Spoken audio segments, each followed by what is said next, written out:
Buenas tardes. La siguiente videoconferencia titulada La muerte en el proceso psicodélico desde la perspectiva de la psicología transpersonal tiene como propósito hablar acerca del uso de los psicodélicos en el proceso de la muerte desde la perspectiva de la psicología transpersonal. Para este fin, en su desarrollo voy a realizar un recorrido por las principales teorías y autores que explican la dimensión del nacimiento, la muerte y el renacimiento, realizando un comparativo sobre las concepciones desde las principales religiones, sus creencias y prácticas grupales, explicando la relación indisociable entre la conciencia y la muerte. Para concluir, presentaré un caso clínico sobre el proceso psicodélico en un enfermo terminal. Como marco teórico vamos a revisar la psicología transpersonal, la cosmogonía de la humanidad, la filosofía perenne, el trauma del nacimiento, las matrices perinatales básicas, el instinto de Eros y el Tánatos, la filosofía del renacimiento, los enigmas ancestrales acerca del renacimiento, la perspectiva multicultural del proceso de muerte y renacimiento, el budismo, la muerte, el renacer y el karma, aspectos acerca de la tanatología, la muerte en sus aspectos antropológicos y culturales, la cultura de la muerte en el mundo, la muerte y las grandes religiones del mundo, la conciencia de la muerte y por último el enfermo terminal y el proceso psicodélico, además del marco bioético y el caso clínico que vamos a revisar.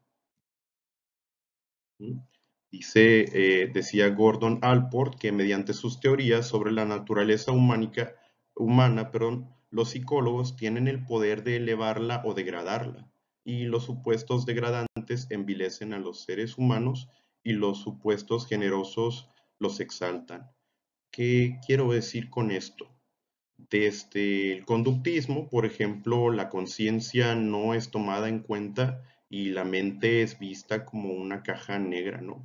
Entonces no se tiene acceso a lo que está pasando dentro de la mente y desde el conductismo, pues la visión del hombre es como un animal que se puede eh, condicionar mediante reforzadores, premios, castigos y diferentes técnicas que se utilizan en el conductismo, que no tienen nada de malo y aporta a la visión transpersonal. Sin embargo, por ejemplo, en el psicoanálisis, la visión del ser humano es patológica, desde la neurosis, desde la psicosis, desde los diagnósticos y desde una visión pues más o menos enferma acerca del hombre y con una visión determinista. Esto es decir que el hombre está destinado dependiendo de cómo haya sido tratado o criado durante la infancia, con sus figuras parentales, con sus padres y cuidadores, pues eso va a tener un efecto sobre la vida de la persona, ¿no? Sin embargo, la visión del psicoanálisis es muy determinista y no cree tanto en la libertad que puede tener el ser humano. Y ahora sí, vamos a hablar acerca de la psicología transpersonal. La psicología transpersonal es un enfoque que integra el conductismo al psicoanálisis y al humanismo, los integra y los trasciende. La psicología transpersonal es otra palabra para hablar acerca de la espiritualidad. Esta dimensión dentro de la psicoterapia completa el proceso de salud del hombre como un ser biopsicosocial y ahora se integra también al concepto de la salud, también lo espiritual, lo cósmico y lo ecológico también, porque la psicología transpersonal va más allá de la persona. Persona es una palabra que, pues, que viene del teatro, es una palabra que se utilizaba para el teatro y persona significa máscara. Entonces, en el antiguo teatro griego, los actores utilizaban unas máscaras con unas expresiones faciales, con unas emociones o sentimientos para dar más énfasis a las emociones. Entonces, la psicología transpersonal va más allá del ego, más allá de la personalidad, hacia el ser, hacia el espíritu, y nos lleva más allá del yo a través de los otros, las plantas, los animales, los minerales, todos aquellos seres que nos rodean también forman parte del cosmos y el ser humano se relaciona con ellos. Entonces, en este marco vamos a revisar los temas desde la cuarta fuerza de la psicología, llamada también psicología transpersonal, que guarda una relación con todas las dimensiones, lo biológico, lo psicológico, lo social, lo espiritual, el género, la familia, lo energético, el cosmos, todas las dimensiones en las que el ser humano pues participa. Además de esto, sabemos que puede haber un montón de dimensiones que aún no hemos descubierto sobre el ser humano. ¿Y para qué se lleva todo este marco de la psicología transpersonal? Con la finalidad de poder fundamentar científica y metodológicamente el uso de sustancias psicodélicas para poder llevar una buena práctica en el proceso de muerte a la hora de morir en un enfermo terminal. Entonces, vamos a ver algunas definiciones acerca de la psicología transpersonal. Dice que la psicología transpersonal apunta, por ende, a la expansión del cambio de la investigación psicológica para incluir dimensiones de la experiencia y del comportamiento humano que se asocian con la salud y el bienestar llevados al extremo. Para conseguirlo, se nutre tanto de la ciencia occidental como de la sabiduría oriental, en un intento de integrar los conocimientos provenientes de ambas tradiciones en lo que refiere a la realización de los potenciales humanos.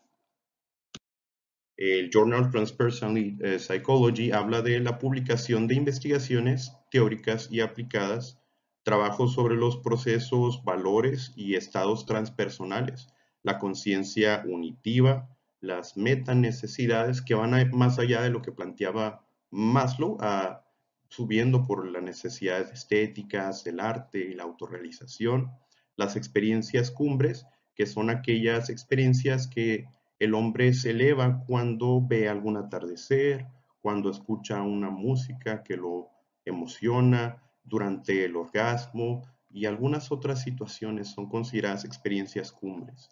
El éxtasis, la experiencia mística, el ser, la esencia, la beatitud, la reverencia, el asombro, la trascendencia del sí mismo, teorías y prácticas de la meditación, los caminos espirituales, la compasión, la cooperación transpersonal, la realización y actividades y los conceptos, experiencias y actividades con ellos relacionados. Y con esto podemos más o menos entender de qué se trata la psicología transpersonal.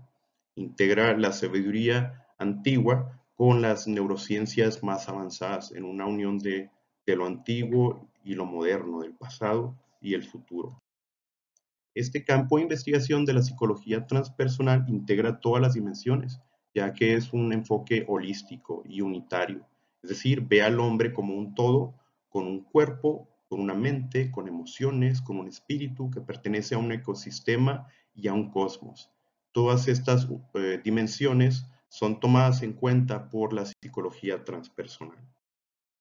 La cosmogonía y la humanidad. El ser humano siempre ha estado preocupado por conocer más acerca de su origen, de dónde provenía antes de nacer y a dónde iba después de morir. Era para el hombre un misterio. Las diferentes culturas comenzaron a tener sus propias interpretaciones y creencias, y resulta de mayor importancia para comprender la dimensión espiritual en el hombre. Los hombres, cuando empezaron a notar el fenómeno de la muerte, no lo comprendían y se dieron cuenta que en sus sueños podían ver, convivir y hablar con aquellos que se habían ido. Entonces creyeron que el mundo de los sueños era la otra realidad, a donde se va después de morir. Y crearon ritos funerarios. Pintaban las mejillas de sus muertos con ocre, simulando, pues ruborizando como si estuvieran vivos. Los enterraban con algunas de sus pertenencias, tratando de proveerle todo lo necesario a aquel que falleció para que pudiera utilizarlo y tener como una ventaja en la siguiente vida, ¿no? A donde se dirigía. Desde el inicio de la historia de la humanidad, esta se ha enfrentado a diferentes situaciones que ha tratado de entender, explicar y resolver, como por ejemplo el porqué de la vida, de la muerte y si es que se puede evitar o escapar de ella. Para comprender la muerte es necesario partir desde el conocimiento antiguo, que es el primero que se conoce, y luego aquel que es científico de diferentes disciplinas del presente que son muy relevantes para el tema, como la antropología, la medicina, la psicología, la filosofía, la muerte y la religión también. Vamos a hablar acerca de la filosofía perenne, que es un conocimiento o sabiduría inmemorial, tan antiguo como el tiempo y se encuentra en las vastas y antiguas tradiciones espirituales, filosóficas y religiosas en todos los pueblos primitivos y en las sociedades más desarrolladas. Tiene que ver con todas estas creencias acerca de la divinidad, de la naturaleza, del espíritu, y que provienen principalmente de santos, místicos, iluminados, profetas, yogis, maharishis. En toda su conformación se puede encontrar la práctica moral, ética, verdades metafísicas y el de la psicología humana y en esencia más profunda del hombre, el alma, el mundo y el cielo. Estas tradiciones pues se refieren al Tao, al budismo, a la cábala, a el gnosticismo y todas estas religiones, filosofías, el sufismo, que provienen de la antigüedad, que proveen técnicas de meditación, ejercicios espiritual, sistemas de ética, filosofía y algunas prácticas que enriquecen al ser humano. La inmortalidad está de la mano con lo divino y la participación que el hombre tiene con ella en el eterno presente. Esta se pierde cuando se tienen culpas y el alma debe ser purgada para recuperar su santidad, es decir, volver al paraíso del presente, formando parte de Dios en quien se vive fuera de la muerte, según John Smith. Es decir, que el paraíso no es un lugar al que se va, tampoco el infierno, es un estado de conciencia del que nos separamos cada vez que nos alejamos del presente y es a través de resolver aquello que nos aleja del presente hacia el pasado en culpa, en resentimiento o hacia el futuro en forma de miedo, ansiedad o angustia. Esto nos aleja del presente y al resolverlo podemos volver a conectarnos con el divino presente. Eh, Desde los Upanishads se hace referencia a la reencarnación y a través de diferentes reinos, desde lo mineral, vegetal, animal y luego el hombre, y después a un estado más cercano de los ángeles. Pero la condición humana nos pone sobre ellos ya que nos da una ventaja de tener el libre albedrío, de poder experimentar todo lo que estos seres espirituales no pueden hacer en la tierra, ¿no? Según el Sankara, a esto dice que el Srimad Bhagavad añade que el hombre prudente debe dejar de lado las vanidades y centrarse en conocer a Dios antes de morir. Entonces la espiritualidad juega un papel muy importante a la hora de morir para poder ayudarnos a reencarnar y avanzar progresivamente a otros reinos, ¿no? Desde lo mineral a lo vegetal, a lo animal y luego al hombre. Y dependiendo de nuestras acciones, podemos avanzar o regresar a otro reino previo del que ya hemos estado. Desde la antigüedad se tienen estas creencias de la transmigración del alma y aquí podemos ver una división entre el mundo creado, que son los minerales, los vegetales, los animales, y el mundo creador, que son los ángeles, todas estas, eh, mm, ¿cuál es la palabra? Como jerarquías angelicales y luego Dios, y el hombre en medio de estos, participando a la vez del mundo creado y como un co-creador del mundo. Y ahora vamos a hablar acerca del trauma del nacimiento.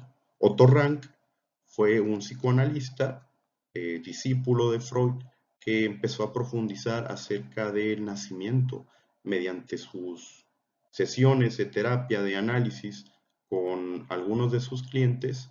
Este se dio cuenta de que muchas situaciones que ocurrieron durante el parto y durante el nacimiento de alguna manera tendían a repetirse en diferentes situaciones que tenían que ver con el presente de la vida de los individuos.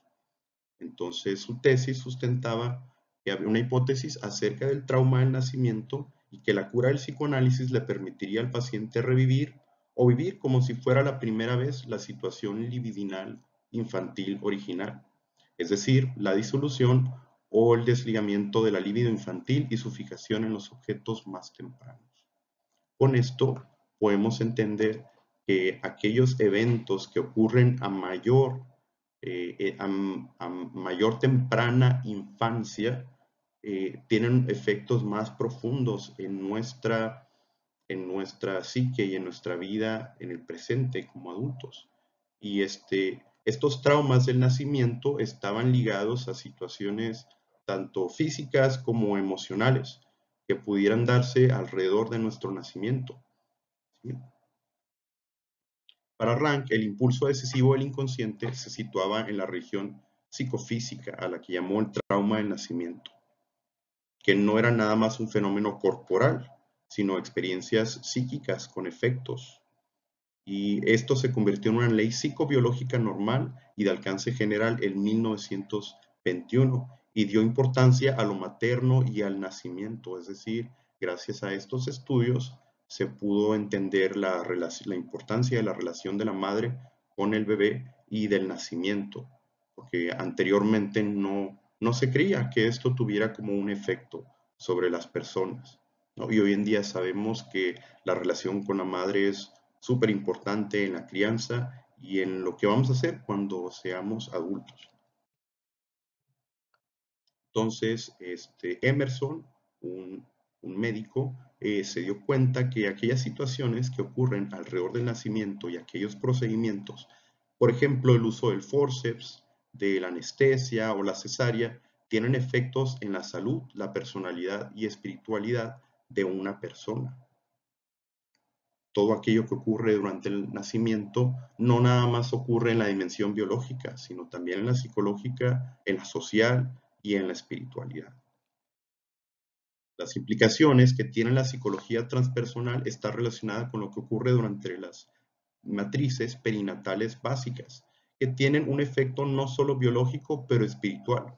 Además de que estos procedimientos médicos bloquean e inhiben el potencial natural del ser humano, teniendo efectos no deseables y no solo en el aspecto de la salud física, sino en lo psicológico, ya que inhiben y afectan la naturaleza, generando trastornos de desarrollo en el ser humano. Además que afectan el vínculo afectivo materno, el cual es crucial para nuestro desarrollo. Es decir, aquellas mariposas que son asistidas para salir de sus capullos, aquellos animales a los que se les rompió el huevo para que pudieran salir más fáciles, son animales que probablemente no van a tener la misma fuerza y el mismo potencial. Si no realizan este esfuerzo en conjunto con la madre, ambos deben de luchar para que el bebé pueda nacer, la madre ayudando y el hijo cooperando, ¿no? Para que esto ocurra. Entonces, todas estas intervenciones como la anestesia, hacen que el niño pierda conciencia sobre lo que estaba ocurriendo. Y es verdad que en ese momento somos conscientes. A lo mejor no podemos expresarlo con palabras, pero todo lo que está ocurriendo durante el nacimiento va a tener un efecto. Entonces, el niño acabando de nacer necesita estar cerca de la madre, necesita abrazarla, necesita sentir su calor y volver a escuchar los latidos del corazón de su madre, aunque sea por fuera. Esto va a generar un vínculo sano, armonioso y que le va a ayudar al niño a desarrollarse en las siguientes etapas evolutivas de la manera más óptima. Cuando el niño es separado de la madre, cuando el niño pierde conciencia porque la anestesia también llega a él, pues esto tiene efectos en la vida del ser humano en su vida adulta, efectos que van a afectar diferentes áreas. Vamos a hablar un poquito más de esto más adelante.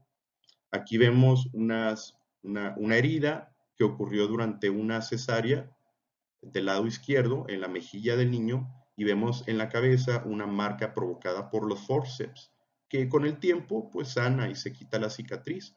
Pero esto, además de tener efectos en el neurodesarrollo, como causar algún trastorno o algún tipo de afectación en el sistema nervioso, o en el aprendizaje, o en el desarrollo, pues también va a tener efectos espirituales y sociales en la vida de este futuro individuo. Después continuamos con las matrices perinatales básicas.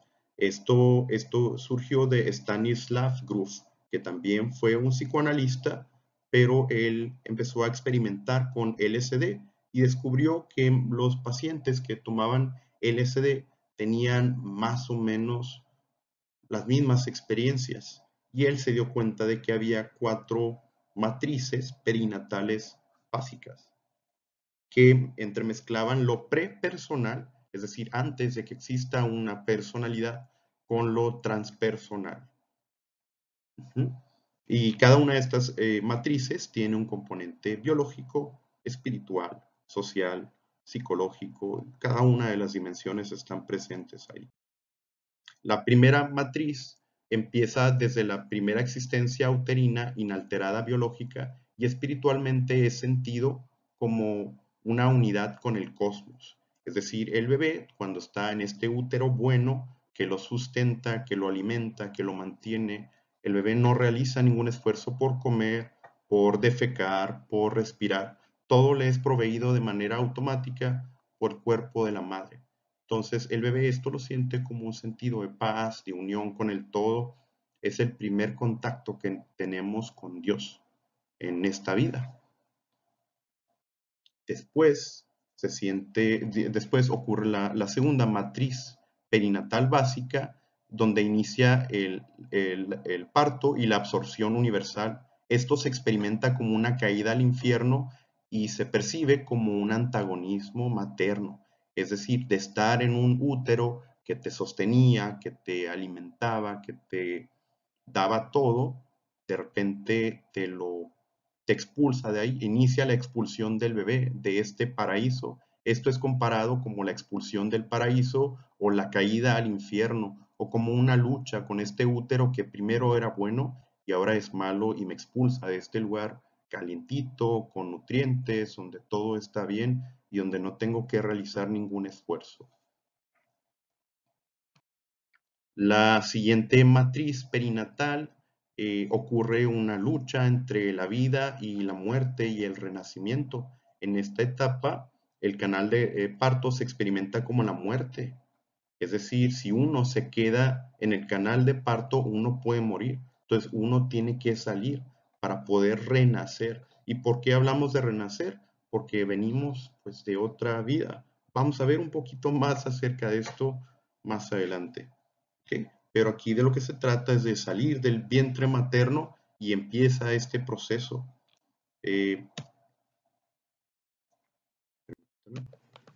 Y para esto quisiera poner un video. Vamos a ver este video.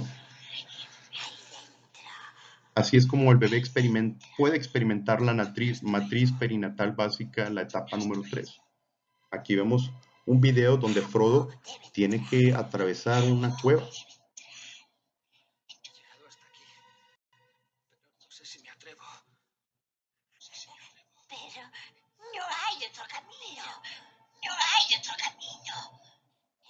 Vemos como Gollum le dice que no hay otro camino. No puedes irte para otro lado. No hay forma de volver a convertirse en un espermatozoide o en un óvulo. O regresar al cosmos de donde venimos.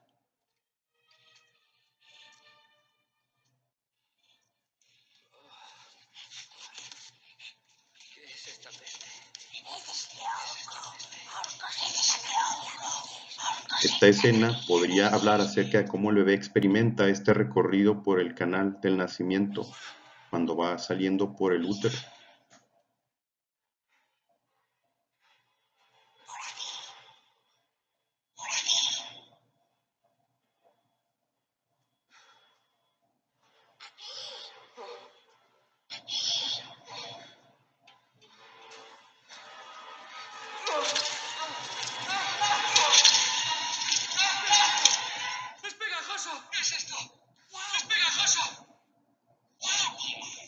Algunas personas pueden recordar algunas de estas sensaciones al estar en contacto con estos fluidos corporales como la sangre, el líquido amniótico o heces fecales durante el parto. Entonces, todo esto se recuerda y tiene efectos también.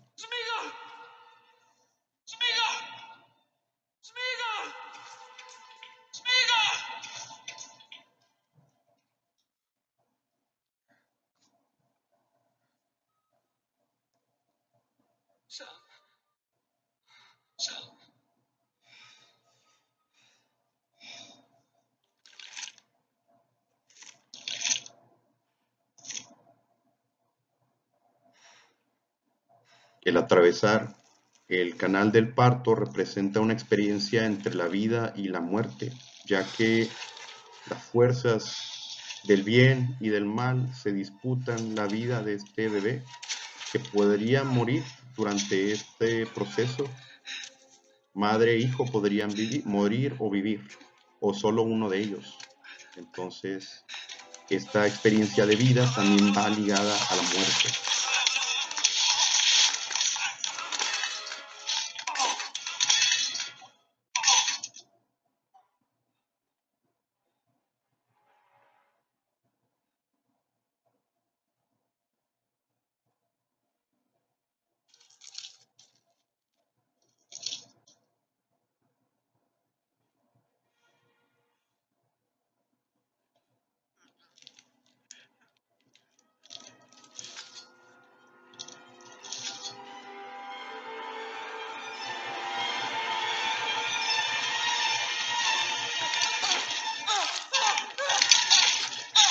Y aquí podemos experimentar el antagonismo que el bebé experimenta con la madre al expulsarlo del paraíso uterino.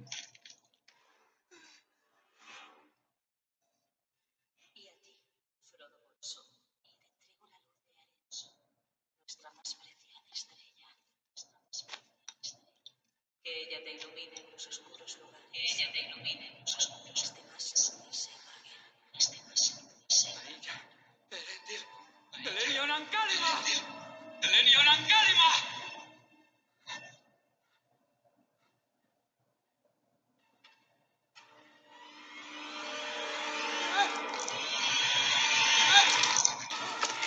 Aquí la araña vendría representando la madre y su antagonismo hacia el bebé, que podría devorarlo y morir durante el parto, o podría empujarlo a que salga de la cueva.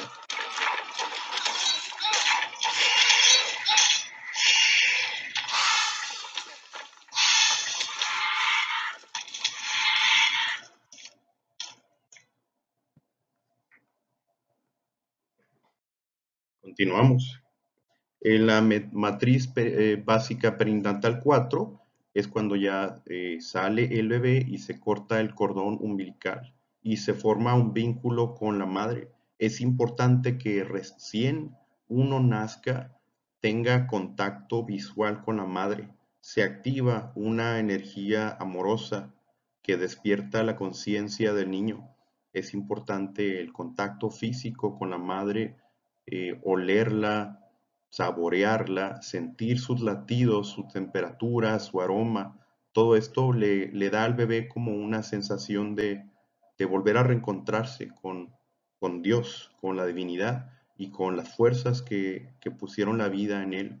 Por eso es importante pues no poner a los bebés en incubadoras, no separarlos demasiado de sus madres, porque la falta de comunicación, cariño, afecto, higiene y alimentación durante estas primeras horas de vida son demasiado importantes. Y si la mamá y el bebé están sufriendo de los efectos de la anestesia, esta primera oportunidad para generar un vínculo se va a ver afectada por otros procedimientos médicos como el cortar el cordón umbilical, la circuncisión, vacunas, suero y otros medicamentos, además de ponerlo pues aislado de la madre, ¿no? Como en una incubadora, por ejemplo.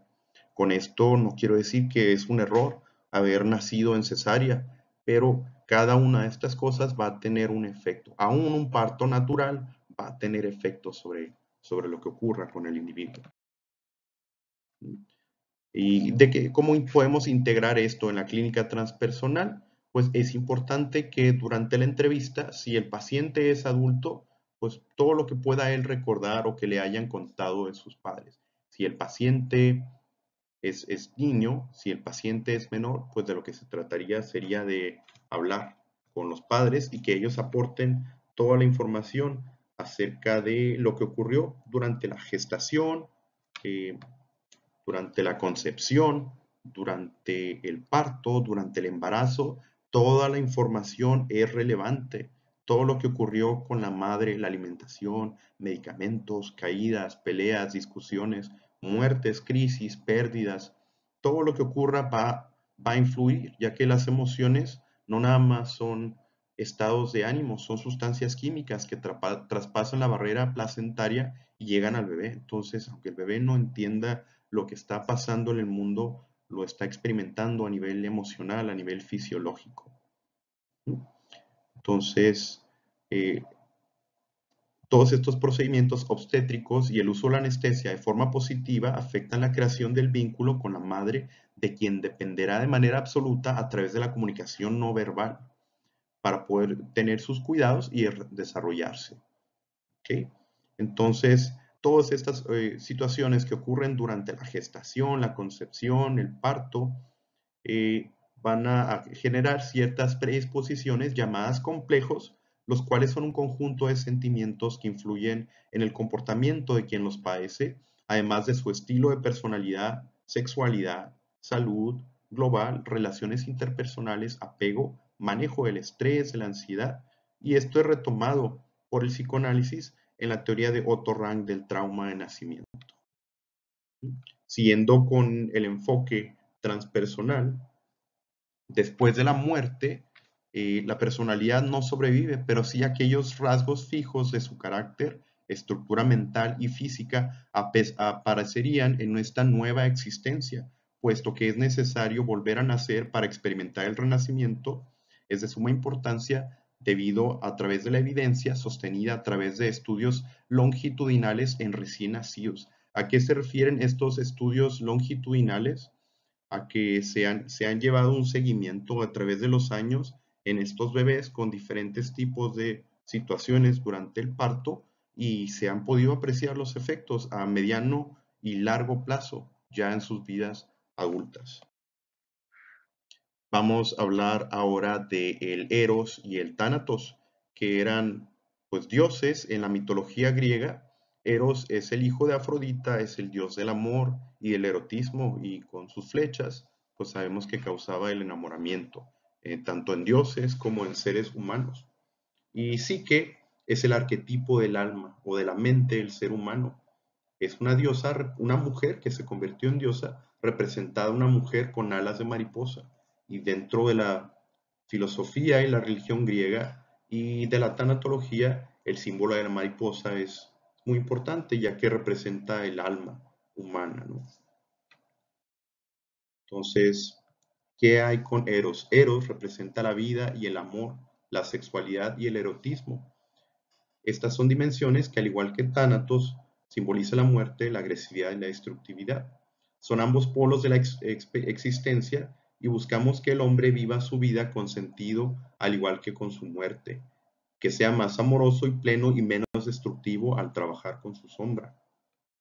Con respecto al Thanatos, pues es el instinto de muerte, es el dios de la muerte, su hermano es Hipnos, el dios del sueño, y ambos son hijos de la noche.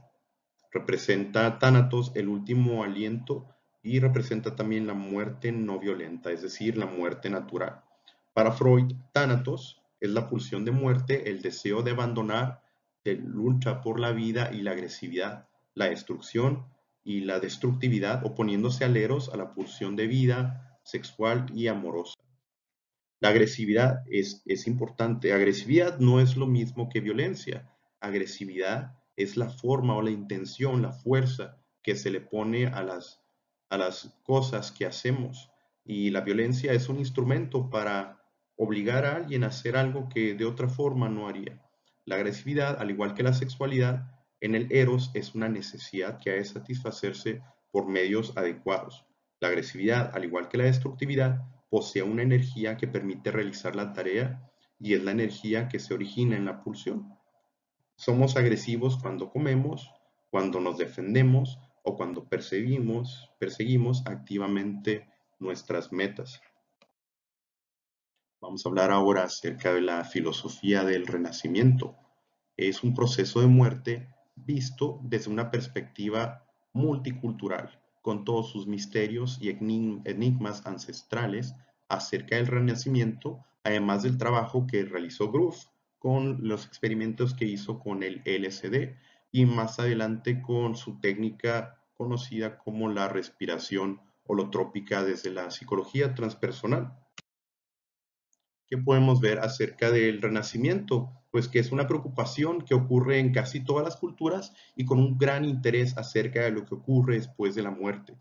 Para este fin es necesario conocer la perspectiva multicultural a través de las distintas religiones para enriquecer el conocimiento acerca del renacimiento. Entonces, para un psicólogo transpersonal es importante conocer las diferentes teologías, religiones, culturas, misterios de cada una de las diferentes religiones para poder enriquecer su visión acerca de la vida, de la muerte, de la espiritualidad y para poder acompañar a un moribundo desde su propia cultura, desde sus propias creencias, desde su propia ideología. La muerte tiene un sentido multicultural que proviene de las principales religiones. Conocer cada una de ellas te va a ayudar a ser un mejor psicólogo, un mejor tanatólogo, una persona con una espiritualidad más amplia. Stanislav Grof, que experimentó al principio con el LSD, con pacientes psiquiátricos, filósofos, artistas y personal de salud. Después el LSD fue prohibido y él empezó a utilizar técnicas provenientes del oriente que tienen que ver con la respiración holotrópica, que consiste en recostarse en algunas colchonetas y empezar a hiperventilar durante sesiones que pueden durar 40 minutos, 2 horas o incluso más, dependiendo. Estos ejercicios son acompañados con música evocativa y pues una iluminación baja, y no hay que intentar hacerlo solo, ya que es necesario realizarlo con un acompañante, con un cuidador, una persona que te va a dar contención emocional si es que te estás sintiendo mal. Y él se dio cuenta que tanto con el LSD como con esta respiración holotrópica, los pacientes podían tener acceso a contenido inconsciente, no nada más de la infancia, no nada más de la niñez, no nada más de esto, sino de cuestiones antes de su concepción, durante su gestación, durante el parto y antes del, al decir antes de la concepción, me refiero antes de que estuviéramos en un espermatozoide, ¿no? Cuando estábamos pues en el mundo espiritual, el mundo al que Carl Jung habló acerca de, lo llamó el inconsciente colectivo o el mundo de los arquetipos o el mundo de las ideas.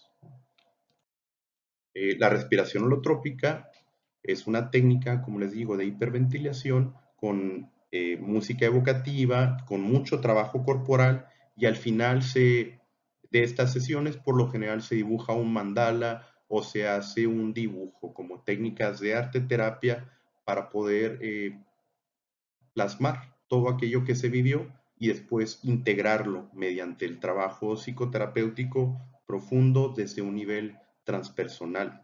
Entonces, con este tipo de técnicas podemos tener acceso a aquellos traumas del nacimiento que son lo que nos compete aquí, ¿no? Y también pues a resolver situaciones de la muerte.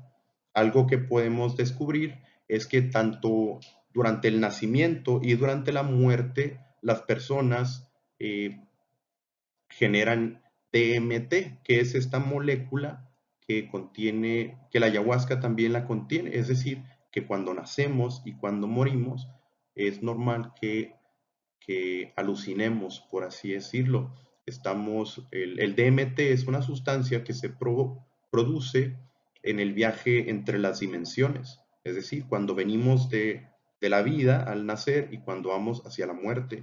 Es por eso que algunas personas pueden ver a familiares, ángeles, demonios, a la hora de su muerte, ¿no? Al estar postrados en el lecho de muerte, hay personas que pueden ver pues seres o entidades familiares que vienen y se acercan a ellos, a llevarlos, a acompañarlos, a guiarlos. Stanislas Grof generó este concepto de sistemas condensados de experiencia, que son recuerdos de experiencias físicas, emocionales, pero que no están aislados ni fragmentados, sino son situaciones complejas de constelaciones, muy parecidos a los complejos de los que hablaba el psicoanálisis. Son recuerdos que están súper cargados emocionalmente y que tienen temas que se repiten, como el abandono, experiencias cercanas a la muerte, rechazo, asfixia, aislamiento, etcétera, ¿no? Son situaciones que una persona vive varias veces durante su vida y que se van agrupando, volviendo más fuertes y haciendo que se vayan repitiendo este tipo de situaciones durante la vida, como para confirmar aquellas creencias que se generaron a partir de esas experiencias. Cuando las personas no resuelven estos COEX, las personas pues siguen repitiendo este tipo de situaciones durante toda su vida, como un destino cuando no lo vuelven consciente. Y ahora vamos a hablar acerca de la muerte y el renacimiento.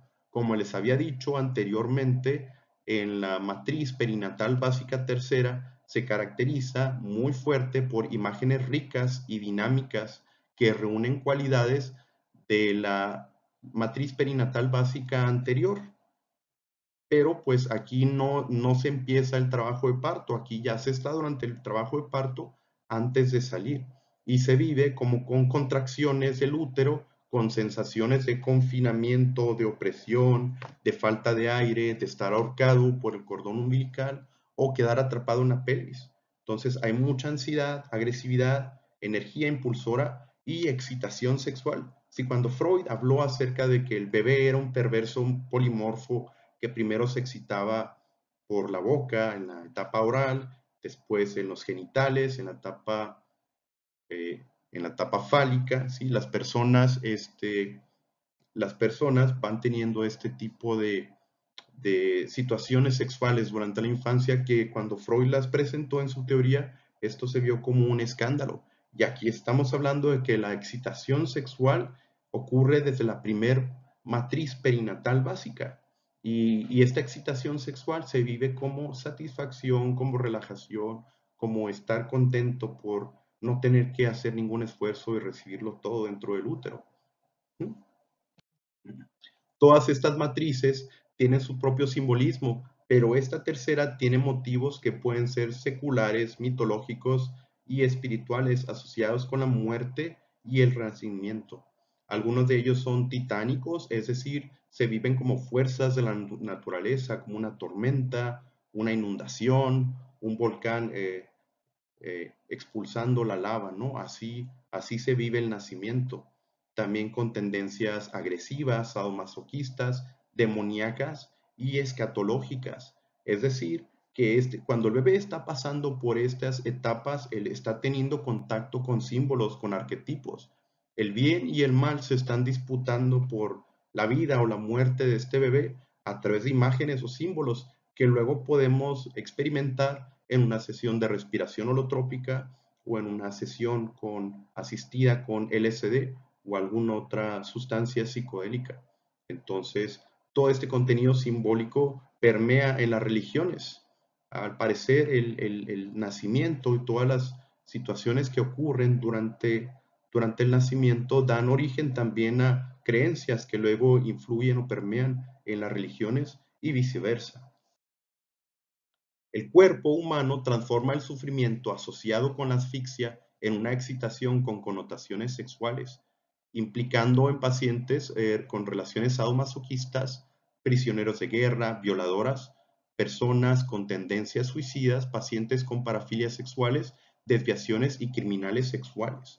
Con esto no quiero decir que todos los bebés que, que se atoran en el útero o que sienten asfixia van a tener este efecto, pero este tipo de experiencias van a tener consecuencias como una sensación de claustrofobia, que primero se experimenta en el útero, en el canal de parto, y luego después se puede sentir ante un concierto, en una multitud, en un elevador, en un carro o en un espacio demasiado cerrado.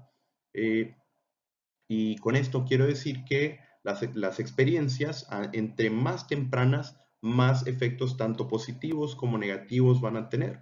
Y entonces, si anteriormente se decía que los criminales se hacían durante la crianza con maltrato o negligencia, aquí podemos ir más atrás y encontrar el origen de parafilias y actitudes, comportamientos criminales durante la gestación y el nacimiento. Vamos a revisar ahora la perspectiva multicultural del proceso de muerte y renacimiento. Por ejemplo, el budismo ayuda a encontrarle un sentido a la existencia. Todos los seres buscan la felicidad y tratan de evitar el sufrimiento. Y el sufrimiento proviene del deseo y el apego a los deseos cuando estos no se satisfacen. Entonces, el desapego, el cese del deseo, representa la liberación y la felicidad. El budismo habla de las cuatro nobles verdades. La primera noble verdad es que el sufrimiento el cual se encuentra es el nacimiento en la enfermedad y la vejez y la muerte. Eh, Buda, pues se supone que en su historia, él era el príncipe Siddhartha Gautama, que cuando nació, un monje, un sacerdote, dijo que él iba a ser o un gran guerrero o un gran guía espiritual. Así que a su padre le alarmó esto y quería que siguiera sus pasos, entonces trató de alejarlo de cualquier situación que le causara dolor. Lo hizo vivir en un palacio lleno de exuberancia y belleza para que jamás pensara en el sufrimiento ajeno. Pero pues Buda se escapaba algunas noches con un amigo y pudo encontrarse en la ciudad personas que cuando el príncipe salía a pasear una vez al año, por ejemplo, hacían que toda la gente pobre, enferma o funerales cesaran para que él no tuviera contacto con ellos, ¿no? Entonces, la primera verdad dice que existe el sufrimiento y tiene esas causas. Eh, Además que el origen del sufrimiento son los 5 agregados. Vamos a ver un poquito más adelante eso. La segunda verdad habla del origen del sufrimiento. Al deseo le puede seguir el placer cuando se cubre la necesidad y cuando no surge el sufrimiento y se crea el apego por el resultado. La tercera verdad es el cese del sufrimiento, el cual está relacionado con el desapego y alejarse de aquello que te ata y que genera dependencias. Y la cuarta noble verdad es el sendero óctuple que conduce al cese del sufrimiento. Y ese es el sendero noble. Entonces, aquí tenemos las 8 nobles verdades: la recta comprensión, recto pensamiento, recta palabra, recta moción, rectos medios de vida, recto esfuerzo, recta atención y recta concentración. Y todo esto se desarrolla durante una sesión de psicoterapia, es decir, poder percibir las cosas de manera correcta, poder hablar de manera correcta, poder expresar nuestras emociones de manera correcta, poder ganarnos la vida con un sentido, con una vida honorable, tener un esfuerzo correcto, poner atención correcta a los estímulos adecuados y no enfocarnos en aquello que nos causa daño, ¿no?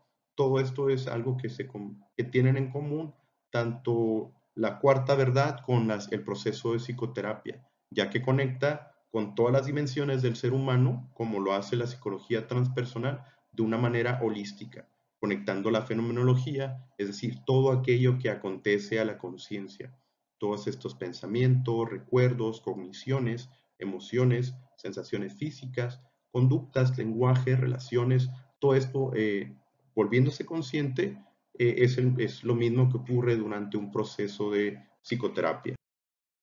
La muerte es eso que puede llegar por accidente, por enfermedad o por violencia. Todos sabemos que vamos a morir y sabemos que es de forma irreversible y eso trae consigo un proceso de duelo atravesando varias etapas. ¿Qué es la muerte? Pues es el cese de toda actividad psicofisiológica en el ser humano y el saber que vamos a morir nos distingue de los animales. El saber de la muerte y la conciencia van acompañadas. La conciencia siempre irá de la mano con la muerte, ya que somos conscientes de que vamos a morir. Y cuando realmente somos conscientes, tenemos un sentido de vida y un sentido de muerte. Y vivimos la vida de mejor manera, aprovechamos mejor el tiempo y tomamos mejores decisiones cuando sabemos que vamos a morir. Se puede hablar desde diferentes disciplinas como el arte, la religión, la psicología, la antropología, la medicina, etc. Este es un proceso entendido culturalmente de manera distinta por cada persona y el hecho de que pertenezcas a la misma religión o a la misma nacionalidad de una persona no implica que vas a tener las mismas creencias. No porque tú y tu paciente sean católicos, quiere decir que van a creer lo mismo acerca de la muerte. por la formación, las experiencias que las personas pudieron haber vivido. Todos somos diferentes. ¿Qué es el renacer? Es el cese de la actividad biológica en el cuerpo humano y en ese momento se encuentra entre la vida, el renacimiento humano. La muerte es el cese de la actividad biológica, pero por el error en el ser humano, y es el momento que ocurre entre la vida, el renacimiento, o entre la inmortalidad y la mortalidad. ¿Qué es el karma? Es un concepto que viene de la filosofía, primero sobre el hinduismo y luego sobre el budismo, y su significado no es negativo, simplemente tiene que ver con que toda acción tiene una consecuencia, una reacción, y esto es aceptado por la mayoría de las religiones. Es la ciencia en la causa y el efecto. Y para poder trascender el karma está el dharma, que son todas estas enseñanzas del Buda para poder tener más conciencia sobre nuestros actos. La muerte en sus aspectos antropológicos y culturales. Y aquí nos dice que tanto las religiones del occidente, como el catolicismo, el cristianismo, y las religiones del oriente, como el budismo, afirman que el alma, una vez descarnada al morir, el ser humano va al purgatorio, donde expía y aprende de las consecuencias de sus actos en vida.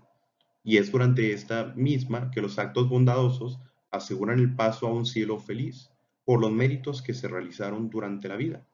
Según San Bernardo, las criaturas espirituales necesitan un cuerpo para alcanzar el conocimiento mediante la experiencia. Es decir, somos seres espirituales viviendo una experiencia corpórea. Y mediante esto logramos hacernos benditos, espiritualizar el cuerpo y la mente, y la salvación viene después de la muerte cuando espiritualizamos el cuerpo. ¿Qué es lo que depende de la salvación después de la muerte? Pues el grado de santidad que se haya logrado dentro de la vida, durante la vida dentro del cuerpo, el determinado aspecto de la realidad divina a la que se le fue fiel y la ruta que fue elegida. Es decir, que las personas que creen en Buda probablemente van a experimentar lo que dice el bardo de los muertos, ¿no? Las personas que creen en Osiris, Isis, los de la religión egipcia, a lo mejor van a ver a Tot y todo lo que ocurre dentro del libro de los muertos. Cada una de las culturas tiene sus propios textos sagrados. Por ejemplo, también en nuestra cultura tenemos nuestras propias creencias acerca del inframundo. Y ahora vamos a hablar un poco acerca de la tanatología. Es la ciencia del buen morir.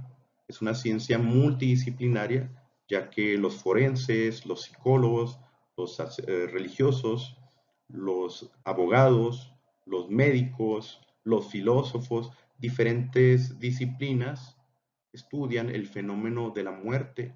Y aquí lo que más nos interesa es el tratamiento psicológico que ocurre tanto para el moribundo y para su familia en el acompañamiento del proceso de duelo y durante la enfermedad y durante la muerte. Tenemos aquí a Elizabeth Kubler-Ross con su proceso. Ella pues se la pasó trabajando con moribundos durante mucho tiempo y ella se sentaba en sus camas a platicar con ellos y ella empezó a notar que durante la enfermedad y la muerte las personas transitaban por algunas etapas, ¿no? Ella identificó 5 etapas y hay diferentes modelos y marcos acerca de la tanatología. El modelo de Elizabeth Kubler-Ross habla de la negación, la ira, la negociación, la depresión y la aceptación. Hay el negociamiento antes de la depresión. Y hay otros enfoques que incluyen más etapas, un poco más específicos. La tanatología, al ser una ciencia multidisciplinaria, ve al hombre como un todo, siguiendo el enfoque holístico, concibiendo al hombre desde lo religioso, lo médico, lo legal, lo espiritual y lo psicológico. La vida y las pérdidas ocurren momento a momento. Además de que la tanatología ayuda al hombre a superar los duelos y las pérdidas, que no es otra cosa que pequeñas muertes que se van viviendo. El crecimiento, las etapas de la vida, las separaciones, las crisis, etc.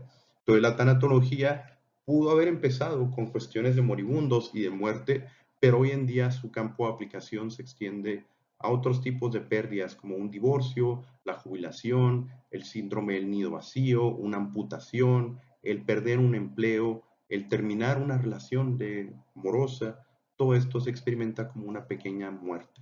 Y después de esta muerte surge un renacimiento del ser, una reestructuración de la personalidad y un mayor equilibrio del ser humano con cada una de sus dimensiones. La cultura de la muerte en el mundo y la muerte en las grandes religiones del mundo. Vemos que cada una de las culturas, cada una de las perspectivas tiene sus propias creencias e ideologías acerca de la muerte. En los Vedas, para la religión del hinduismo, la muerte surge de la unión incestuosa entre Yama y Yami.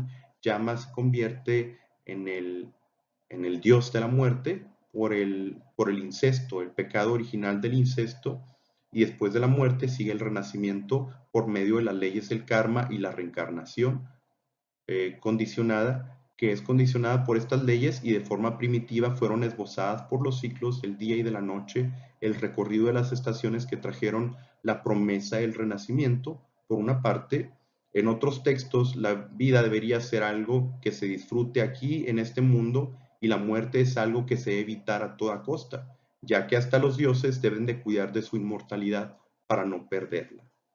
¿Okay?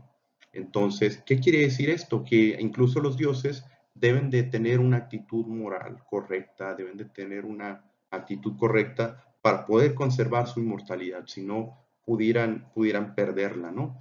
Anteriormente, al inicio, hay algo que se llama la astroteología, y la astroteología, pues es esta teología que fue creada a través de los astros y su transitar en el espacio desde la Tierra.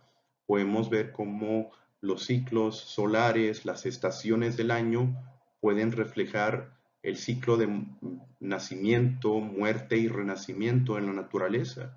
Lo podemos ver en la vegetación, lo podemos ver en los animales, cuando no hay animales en el campo y luego cuando de repente vemos más animales. Entonces todo esto está relacionado con la fertilidad, con la creencia en la reencarnación, en la vida después de la muerte. Y esto se traduce a nuestras religiones, a nuestras creencias. En los Upanishads, a través del sacrificio, de los rituales, del trabajo santo y de mantener el fuego en el altar, de ofrecer canciones, rituales, fuego, incienso a los dioses y de tener una vida correcta, una vida ética. Y todo esto va a traer, todas estas buenas acciones nos van a poder permitir volver a reencarnar, volver a nacer y de una mejor manera, ¿no? En una situación pues mejor que la anterior, si es que tuvimos una actitud correcta. Ahora, la muerte para los hebreos, los hebreos surgen pues de su interacción con culturas mesopotámicas, babilónicas y egipcias, de quienes incorporaron ciertas creencias y ciertos elementos, pero a la vez mantuvieron ciertas creencias propias de su propia cultura, por ejemplo, que el hombre es carne y es creado por Dios con un aliento que es espiritual, que le da vida, ¿no? Para los judíos, al morir, el cuerpo permanece en un estado como de sueño. La persona va al inframundo y ahí permanece hasta que va a ser resucitado por el Mesías, que es el que lo va a resurrecir. Entonces, los judíos no creen en la reencarnación, creen en la resurrección, es decir, que el cuerpo va a ser restaurado, tanto física como espiritualmente, no un nuevo cuerpo y una nueva vida, sino el mismo cuerpo, ¿no? La resurrección en el cristianismo, la resurrección en Jesús, su muerte es un designio divino y en él está el perdón de los pecados. Y el pecado, pues es el fruto, la muerte es el fruto del pecado original, ¿no? El hombre antes se supone que era inmortal y después de haber desobedecido a Dios, perdió esta inmortalidad y conoció el sufrimiento y la muerte. Para el budismo, somos lo que pensamos, todo lo que somos surge de nuestros pensamientos y con nuestros pensamientos hacemos el mundo. ¿Por qué hablamos acerca de esto? por el tema de la conciencia. ¿Qué es la conciencia?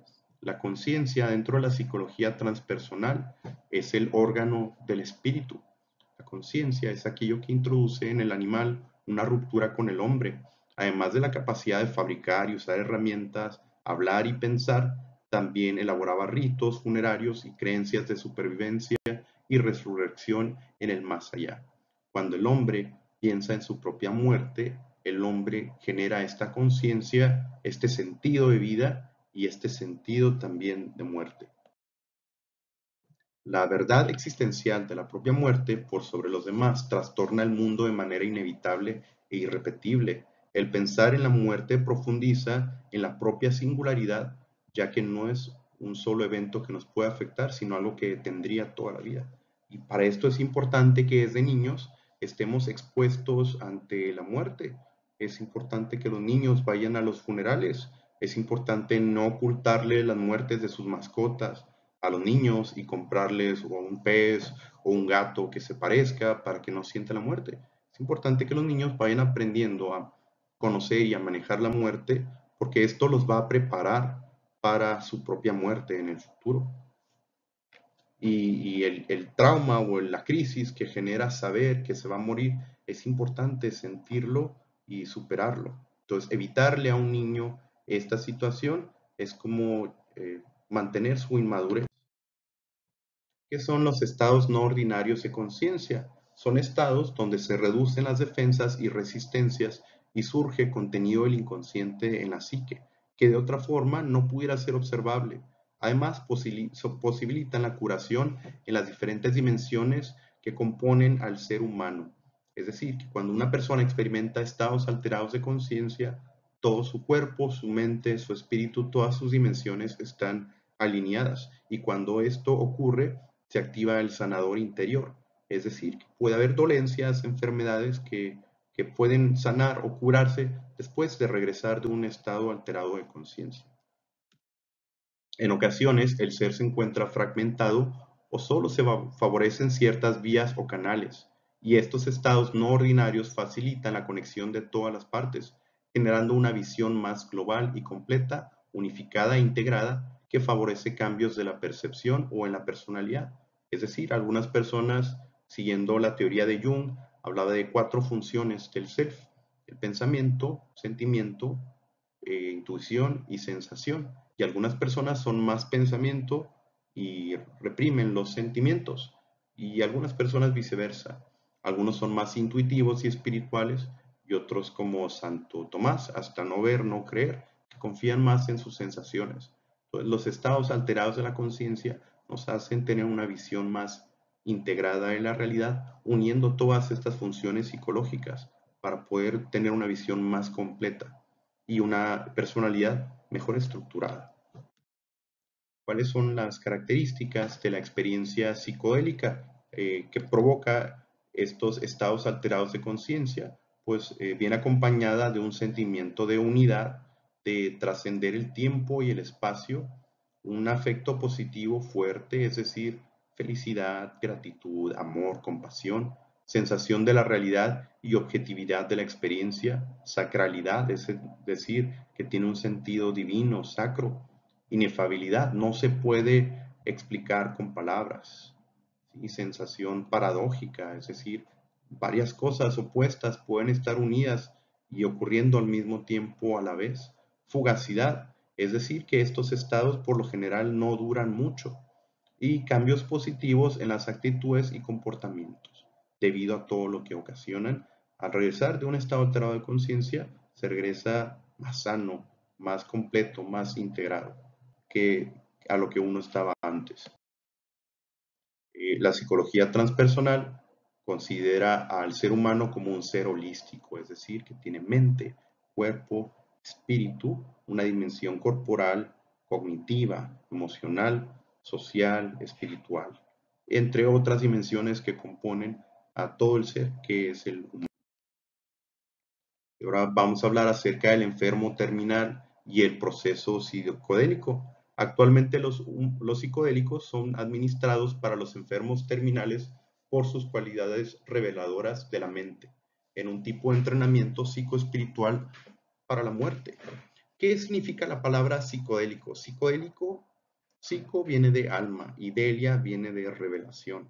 Estas sustancias permiten la revelación de la mente, es decir, activan aquel contenido inconsciente que estaba siendo reprimido para que la persona lo pueda asimilar, lo pueda sanar, lo pueda integrar o diferenciarse o identificarse con esto. ¿Okay? Que son los cuidados paliativos y el uso de psicodélicos. Para reducir el miedo a la muerte y el deseo de una muerte acelerada, la terapia psicodélica en pacientes moribundos hace que se replanteen el deseo de la muerte, provocando una transformación de la desmoralización por la enfermedad terminal. Es decir, que por ejemplo hay personas que cuando están enfermos, pues ya no quieren que les echen ganas, ya no quieren medicamento, ya lo que quieren es morirse y lo manifiestan abiertamente. Y mediante la terapia psicodélica en pacientes moribundos, toda esta reorganización, toda esta reestructuración hace que quieran quedarse, de ahora sí echarle más ganas. Y a lo mejor no van a vivir mucho tiempo, pero les hace querer resolver, quedarse, darle un sentido a su muerte, sanar los vínculos con la familia antes de irse y tener una relación con la divinidad. Entonces, es debido a esto todos los beneficios que reduce la ansiedad, la depresión, puede que haya una mejora física y definitivamente psicoespiritual. ¿Qué es la terapia tanatodélica?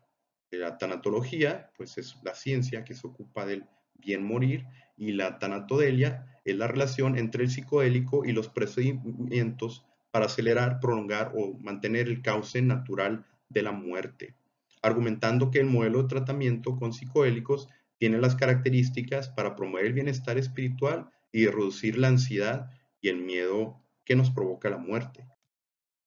¿Qué es la eutanasia? Es la muerte buena o piadosa o por compasión que se provoca de manera voluntariamente o por actos u omisiones. Es decir, se le conoce también como el suicidio asistido, y en Canadá es perfectamente legal, pero pues hay una cuestión con la ética, ¿no? Sin embargo, por ejemplo, en la Ciudad de México hay una ley que ayuda a que las personas, si quieren fallecer, y si yo me da un ataque cardíaco, por ejemplo, yo puedo especificar que no quiero que utilicen ningún tipo de estrategia para revivirme porque quiero morir antes, ¿no? Quiero morir de manera normal.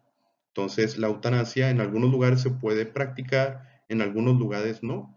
Y no hay nada, no hay ningún mérito en hacer que una persona viva más del tiempo necesario si es que va a estar sufriendo, y no hay nada malo en detener una vida si es que se va a cesar el sufrimiento, pero todo esto se elige de manera consciente y voluntaria y cuando la persona está en sus mejores facultades mentales. ¿Qué es la ortotanasia? Es la muerte natural, sin prolongaciones, es decir, dejar morir a la persona sin procedimientos invasivos que causen más dolor y más sufrimiento. La ortotanasia tiene que ver con dejar que la persona muera de forma natural, tal vez ya en su casa, ya sin tantos tubos conectados, y dejar que llegue la muerte de manera natural. ¿Qué es la distanasia?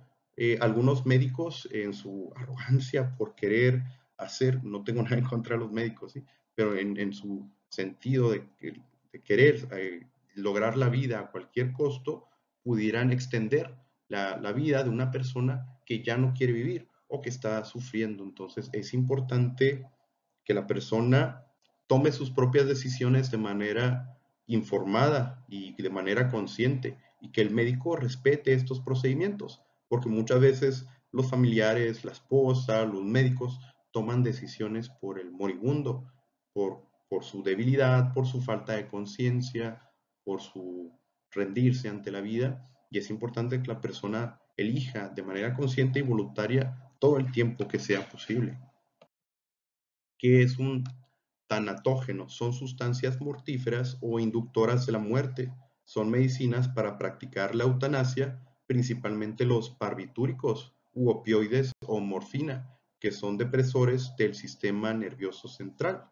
Como en los cuidados paliativos, las personas se autoadministran morfina para poder abandonar el dolor, pero también esta misma morfina o estos opioides pueden ayudar a que la persona muera de una manera tranquila, natural, fluida, sin tanto sufrimiento, ¿no?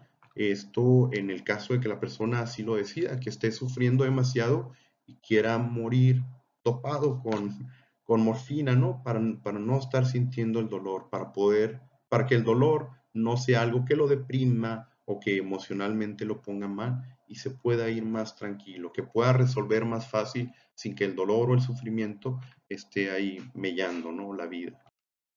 ¿Qué son los tanatodélicos? Son sustancias que facilitan la visibilidad de la muerte o el tránsito a la muerte. Como mencioné anteriormente, si de manera natural y orgánica el cuerpo produce DMT durante el nacimiento y durante la muerte, las sustancias psicodélicas ayudarían a expandir este tipo de situaciones para que la persona pudiera tener revelaciones o visiones espirituales que le faciliten el tránsito hacia la muerte, es decir, resolver aquello que no se ha resuelto, sanar aquello que necesite ser sanado. ¿Qué es los tanatomiméticos? Son aquellas sustancias que imitan la muerte, como la ayahuasca, que se le conoce como la soga de los muertos o la soga de los espíritus. Es decir, que algunas personas que toman este tipo de sustancias o que las han tomado tienen experiencias parecidas a ir al infierno, a ir al cielo, entonces pueden experimentar muchos tipos de situaciones que luego regresando del viaje se pueden trabajar e integrar y resolver. O si la persona ya no regresa del viaje, pues algo va a solucionar por dentro, ¿no?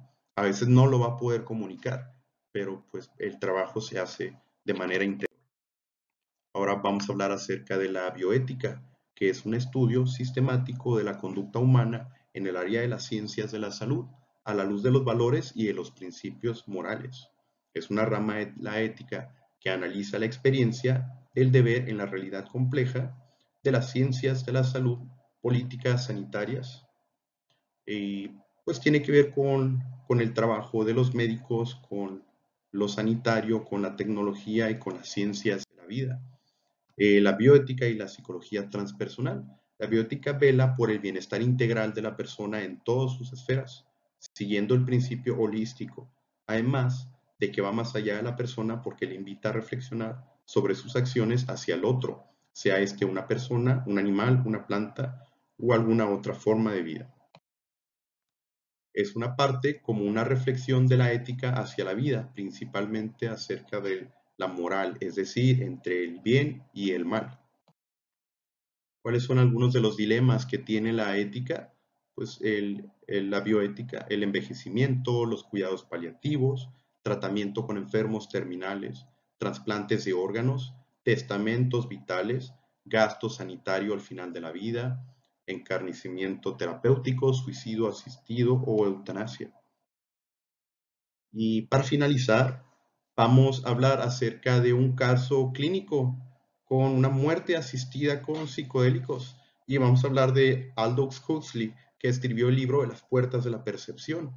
Él experimentó con diferentes tipos de sustancias psicodélicas y escribió un montón de libros y filosofía psicodélica que ustedes pueden revisarlos en internet, en YouTube. Hay un montón de audiolibros e investigaciones. Aldous Huxley tenía 3 años luchando contra un cáncer de laringe terminal y este escritor inglés había experimentado con sustancias psicodélicas como la mescalina o el ácido lisérgico, es decir, LSD, que describió como espirituales y catalizadores de la conciencia cósmicas, los cuales buscaba tener en sus momentos finales. Aquí podemos ver una nota que le escribió a su esposa pidiéndole que le administrara 100 microgramos de LSD intramuscular, a lo que ella accedió y el médico que estaba presente no estaba de acuerdo en un principio. Ella estaba temblando y le preguntó a él que si quería que él le pusiera la inyección. Dijo, no, tengo que hacerlo yo misma. Logró controlar el temblor y le inyectó a su esposo 100 miligramos de LSD. Él tardaba en sentir los efectos cuando no eran demasiado fuertes. Ella le preguntó que si la escuchaba y él no respondió con palabras, pero le dio un apretón de manos y accedió a una segunda dosis. Seguido a esto, fueron 4 horas de serenidad y paz donde se veía el lento paso de su esposo hacia la muerte. 5 personas que estaban ahí dijeron que fue la muerte más hermosa y serena. Doctores y enfermeras dijeron nunca haber visto a alguien irse con tanta facilidad, sin dolor ni dificultad. Con lentitud y serenidad y esperanza, Huxley falleció el 22 de noviembre de 1963. ¿Por qué la psicología transpersonal cree que es importante la administración de psicodélicos a la hora de la muerte? Porque aun y cuando una persona haya trabajado cuestiones terapéuticas, siempre va a haber algo que se va a poder resolver o trabajar. Y además esta experiencia sacra y catalizadora de energías cósmicas va a hacer que la persona tenga una muerte más significativa, más profunda, con más sentido, así como una vida con sentido, una muerte también con sentido. ¿Cuáles son las conclusiones al final de esta videoconferencia? Que la psicología transpersonal es un enfoque que combina la sabiduría de la antigüedad con conocimientos científicos más actuales, como los de las neurociencias, que es importante conocer las diferentes culturas y sus religiones para poder tener una visión más amplia de la espiritualidad y para poder acompañar a alguien al final de su vida y poder entender su visión de la fe y de la muerte. Que los estados alterados de conciencia causados por los psicodélicos ayudan a revelar el contenido del inconsciente para poder resolver aquello que no se ha sanado en cualquier momento de la vida y en especial al final de ella. Que la tanatología se enriquece con estas sustancias, ya que incorpora la dimensión espiritual como una experiencia personal antes de morir, y que existe un marco científico desde la psicología transpersonal que permite acompañar a los moribundos y facilitar una muerte digna con sentido a través de estas sustancias. ¿Okay? Y para esto vamos a revisar las fuentes bibliográficas que se utilizaron para realizar esta presentación. Y por su atención, muchas gracias.